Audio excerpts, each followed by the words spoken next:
आज जिस पर्सनालिटी की हम बात करेंगे ये है बॉलीवुड की बहुत बड़ी फैमिली से। इनफैक्ट इनके पास नाम, पैसा, शोहरत सब कुछ था। इसके अलावा इनके फैमिली का एक एक मेंबर सेलिब्रिटी है। ये भी एक्टिंग लाइन में आए लेकिन अपने बाकी भाइयों की तरह ये उतने ज़्यादा पॉपुलर नहीं हो पाए। आप समझ ही गए होंगे मैं किसकी बात कर रही हूँ, राजीव कपूर साहब की। राज कपूर साहब के सबसे छोटे बेटे रणधीर कपूर और ऋषि कपूर के सबसे छोटे भाई लेट राजीव कपूर की। राजीव कपूर की लाइफ से जुड़ी वो बातें मैं आपको बताऊंगी जो आपने शायद ही सुनी होंगी। कब राजीव कपूर इंडस्ट्री में आते ही हो गए बुरी तरीके से कंपेयर, क्यों राजीव कपूर का रिश्ता अपने पिता के साथ कभी भी कुछ खास नहीं रहा और कैसे राजीव कपूर नहीं देख पाएंगे अपनी आखिरी फिल्म।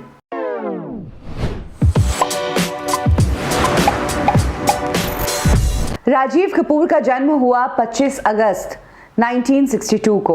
वो राज कपूर साहब के सबसे छोटे बेटे थे।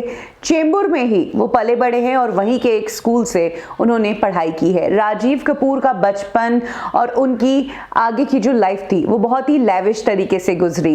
राजीव ने एडल्ट होने के बाद अपनी ज़्यादातर बर्थडेज अब्रॉड में ही मनाई है, कम ही बर्थडेज उन्होंने इंडिया में मनाई होगी। राजीव कपूर को जिंदगी, स्ट्रगल, इन सब की समझ तब आई जब उन्होंने बॉलीवुड इंडस्ट्री में कदम रखने का डिसीजन लिया। जिस वक्त राजीव कपूर इंडस्ट्री में कदम रख रहे थे तब ऑलरेडी ऑडियंस जो है कपूर फैमिली के कई सारे लोगों को देख चुकी थी। पृथ्वीराज कपूर, राज कपूर, रणधीर कपूर, ऋषि कपूर ऑलरेडी काम कर रहे थे, शशि कपूर, शम्मी कपूर, कपूर फैमिली के काफ़ी लोग उस दौरान इंडस्ट्री में काम कर रहे थे। और अब जब राजीव के एंट्री मारने की तैयारी थी तब लोगों की नज़र उनके ऊपर टिकी हुई थी और राजीव को बेहतरीन एक्टर के तौर पर पेश करने की पूरी कोशिश की गई। 1983 में एक जान है हम, ये वो पहली फिल्म थी जिसमें राजीव कपूर नजर आए थे। इस फिल्म में राजीव को कपूर फैमिली से रिलेटेड बताने के लिए उन्हें एक डांस करवाया गया। ये डांसिंग स्टाइल हूबहू शम्मी कपूर जैसा डांसिंग स्टाइल था।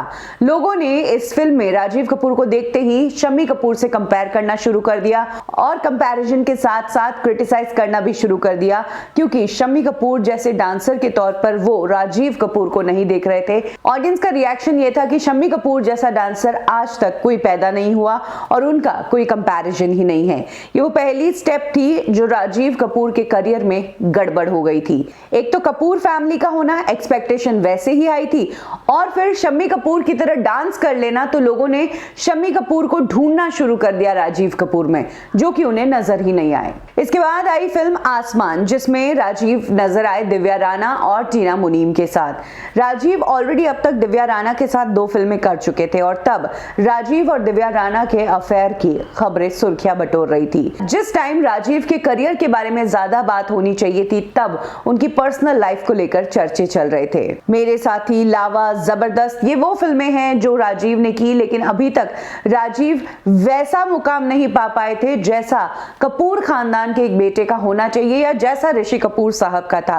यही कारण था कि तब राज कपूर साहब ने डिसाइड किया कि वो राजीव को लेकर एक फिल्म बनाएंगे। उन्होंने फिल्म बनाना तैयार की, ऑडिशन शुरू हुए। फिल्म में मंदाकिनी को चूज किया गया लीड एक्ट्रेस के रूप में और ये फिल्म थी राम तेरी गंगा मैली, जहां राजीव कपूर ने सोचा था कि अब पिताजी मेरे लिए फिल्म बना रहे हैं, मेरे लिए ग्रैंड लॉन्च हो रहा है फिर से, तो मेरी किस्मत बदलने वाली है। वहीं वाकई में इस फिल्म के रिलीज के बाद किस्मत तो बदली, लेकिन राजीव की नहीं बल्कि मंदाकिनी की। इस फिल्म में ज्यादा सुर्खियां मंदाकिनी ने बटोरी और स्पेशली मंदाकिनी का लुक, उनकी ड्रेसिंग, उनका इंटीमेट सीन्स, उनके रोमांटिक सीन्स, झरने के नीचे व्हाइट साड़ी, सब पॉपुलर हुए। इनफैक्ट इस फिल्म को पब्लिसिटी तो खूब मिली क्योंकि फिल्म कंट्रोवर्सीज में बहुत फंसी थी अपने कुछ सीन्स के कारण, लेकिन उसके बावजूद इन सभी कंट्रोवर्सीज को पार करते हुए जब ये फिल्म रिलीज हुई तो सभी लोगों ने राजीव से ज्यादा मंदाकिनी की ही बात की। हालांकि इस फिल्म के गाने काफी पॉपुलर हुए थे और राजीव भी नोटिस तो हुए थे, लेकिन ज्यादा बात मंदाकिनी की हुई थी। इसके बाद राज कपूर साहब ने डिसाइड कर लिया कि अब वो राजीव के लिए कोई और फिल्म नहीं बनाएंगे बल्कि राजीव को अकेले ही इंडस्ट्री में अपने दम पर काम करने के लिए कहेंगे। हालांकि राजीव चाहते थे कि उनके पिता उनके लिए एक अलग फिल्म बनाएं क्योंकि राम तेरी गंगा मैली पूरी मंदाकिनी पर बेस्ड थी। वो चाहते थे कि पिताजी उनको एज अ हीरो हीरो लेकर उन पर फोकस्ड एक फिल्म बनाए। लेकिन राज कपूर साहब जब फिल्म मेकिंग में घुसते हैं तो वो फिल्म के हर एक पहलू को देखते हैं, ये नहीं देखते हैं कि इसमें मेरे बेटे का कितना बड़ा किरदार है। इसीलिए इसी फिल्म के बाद बाप बेटे में दोनों में अनबन हो गई। राज कपूर साहब ने इसके बाद राजीव को लेकर कोई भी फिल्म नहीं बनाई। इसके बाद राजीव कुछ और फिल्मों में नजर आए। लवर बॉय इसके बाद फिल्म आई जिसमें वो मीनाक्षी शेषाद्री और अनीता राज के साथ नजर आए थे। इस फिल्म में राजीव के डबल रोल थे।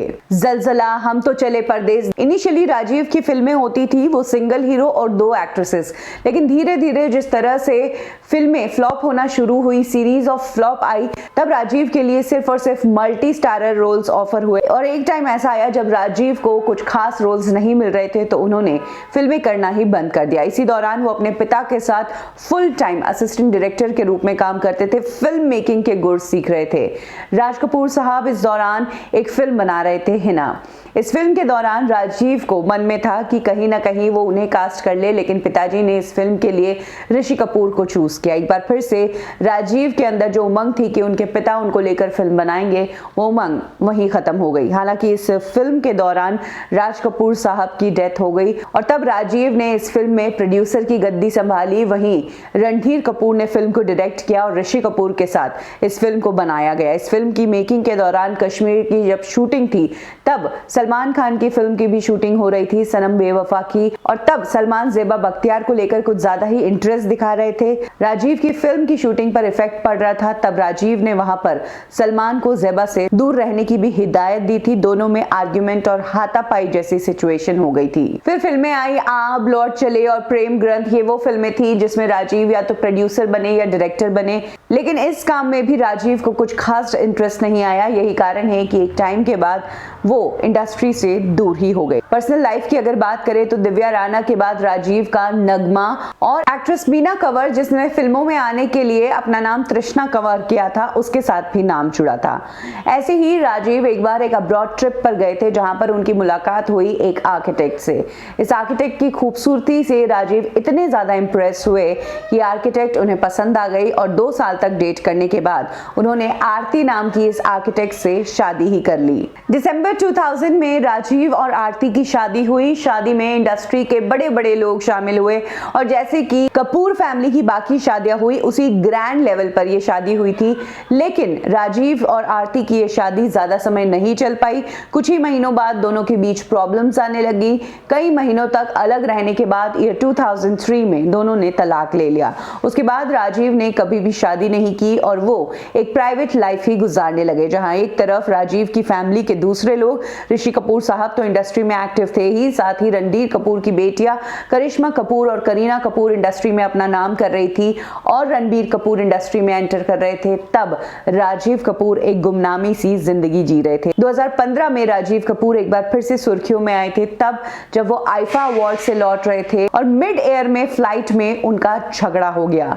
खबरें ऐसी भी आई थी कि राजीव ने कुछ ज्यादा ही पी ली थी, जिस कारण उनकी किसी बात पर बहस हो गई थी। कम ही लोग जानते हैं कि राजीव एक बार फिर से इंडस्ट्री में काम करना चाहते थे और इसकी उन्होंने तैयारी भी कर ली थी। इनफैक्ट आशुतोष गुवारेकर के साथ उनकी फिल्म तुलसीदास जूनियर में वो एक अहम किरदार निभा चुके हैं। इस फिल्म की शूटिंग पूरी हो चुकी है, लेकिन ये फिल्म रिलीज होती उससे पहले ही राजीव कपूर की हार्ट अटैक से डेथ हो गई। राजीव कपूर जिनकी फैमिली के बाकी मेंबर्स मुंबई के बांद्रा एरिया में सेटल्ड है, वहीं वो चेंबूर में ही रहा करते थे जहां पर उनका आरके स्टूडियो है।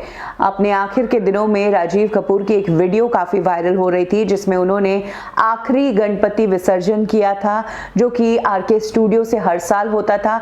लेकिन बाद में जब आरके स्टूडियो सेल होने की बात आई, जब गोदरेज ने इसे टेक ओवर किया, तब जब आखिरी गणपति था, राजीव ने खुलकर बात की और कहा कि आरके स्टूडियो सिटी से थोड़ा बाहर है, ज्यादा शूटिंग यहाँ पर नहीं आती है, कोई भी इधर आके काम नहीं करना चाहता, यही कारण है कि स्टूडियो को हमने सेल ऑफ करने का सोचा। गोदरेज ने फाइनली उस स्टूडियो को टेक ओवर किया, लेकिन राजीव वहीं चेंबूर में उनका जो फेमस कपूर बंगलो है वहीं पर रहते थे।